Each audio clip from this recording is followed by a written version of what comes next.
You know, there's a new great game playing out right now, but it's not happening in some dusty mountain pass. No, this one's unfolding across the massive blue expanse of the Indian Ocean. And right at the heart of it is a nation going through one of the biggest military transformations we've seen in a long time.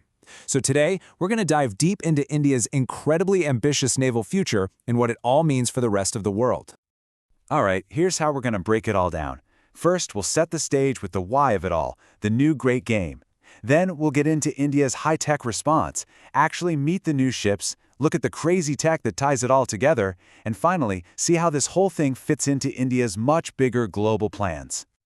So first up, why does any of this really matter? Well, the Indian Ocean, it's not just a big patch of water. It's basically the world's commercial superhighway. We're talking trillions of dollars in trade flowing through these sea lanes every single year. So keeping things stable there is a huge deal for everyone. But that stability? It's really being put to the test now with some serious strategic competition heating up. And this quote right here, it really gets to the core of why India is making this huge naval push. China's growing fleet in the region has forced a complete strategic rethink in New Delhi. It sparked this race to secure what they see as their maritime backyard. This isn't just some vague concern. It is the central challenge that India's new navy is being built to face. Okay, so you've got this major challenge. What do? Well, India has launched what you could only call a full-blown naval renaissance. And this isn't just buying a few new ships here and there. Nope, this is a massive, multi-domain response designed to handle threats from everywhere, under the sea, on the surface, and even stretching into space. But here's the key thing to understand. India isn't just trying to win by having the most ships. The real heart of its strategy is to get a qualitative edge. They're building a force that's so networked, so intelligent, and so technologically advanced that it can deter pretty much any potential rival. Of course, all that amazing technology needs somewhere to live, right? So now, let's get to the fun part and look at the actual hardware, the new generation of warships and submarines that are forming the steel backbone of this 21st century Navy. So what does this new fleet really look like? What are we talking about here? Well, let's start with the real predators of the deep, the silent hunters operating far beneath the waves. In today's naval game, controlling what happens under the water is absolutely everything. It's all about stealth, it's about surprise, and you can see that India is pouring a massive investment into its submarine capabilities. So, meet the INS Vagshir. This submarine is a pretty big deal. It's the final boat in a whole series called Project 75, French design, but crucially Indian-built. These are diesel-electric subs, which means they are incredibly quiet, letting them hunt completely undetected.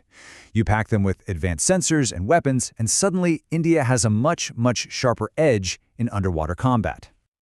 Okay, let's come back up to the surface. Because while submarines give you that stealthy threat, a modern navy still needs powerful ships on top of the water to control the seas, protect other ships, and project power where it's needed. And that's where ships like the INS Surat come in. Along with others in its class, like the INS Nilgiri, these are so much more than just destroyers. Think of them as floating, networked command centers. They've got stealth features to make them hard to spot, and all their systems are designed to share data seamlessly across the entire fleet. They are truly the lethal guardians of the Indian Ocean. But honestly, the ships themselves are only one piece of the puzzle. What really makes this a 21st century force is the invisible network of technology that connects every single asset. It's what makes the whole force so much greater and, yeah, deadlier than just the sum of its parts. It all works through something military planners call a sensor-to-shooter loop. So imagine this. It starts with satellites in space detecting a potential threat.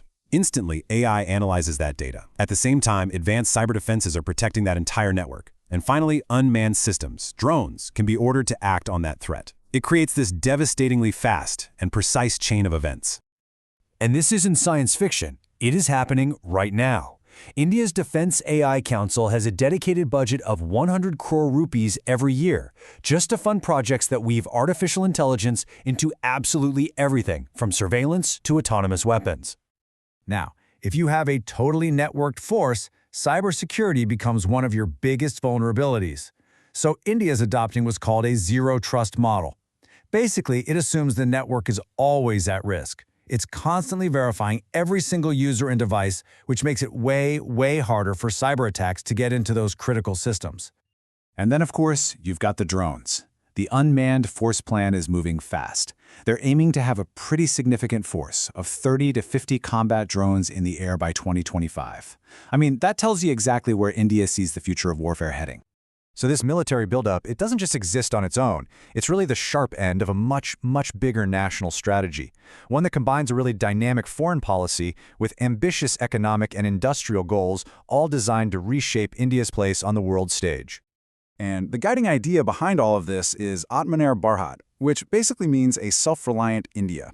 The goal is to go from being one of the world's biggest importers of weapons to designing, developing, and building their own advanced defense ecosystem right there at home. And look, this isn't just talk. The numbers tell the whole story. For 2024 to 25, get this, out of 193 major defense contracts, a whopping 177 of them went to companies inside India. That's a massive, clear-as-day commitment to building up their own capabilities. But self-reliance is really just step one. The ambition is to then become a major defense exporter. They have a target of selling nearly $6 billion worth of military gear to the rest of the world by the end of this decade. Now, to pull all this off, India is playing a really sophisticated diplomatic game. On one hand, they're maintaining those traditional ties, like their long-standing defense relationship with Russia. You see that with the delivery of the frigate INS Tushal. But at the same time, they're aggressively building new partnerships with countries like the US and France, doing joint military exercises and signing deals for advanced fighter jets. So we end up right back where we started, out on the high seas. As India's brand new fleet starts to take shape, powered by incredible technology in this web of global partnerships, it leaves us with a really critical question for the next few decades. How will the rise of this new naval power shift the delicate balance in the world's most vital waterways? It's a question the entire world is going to be watching.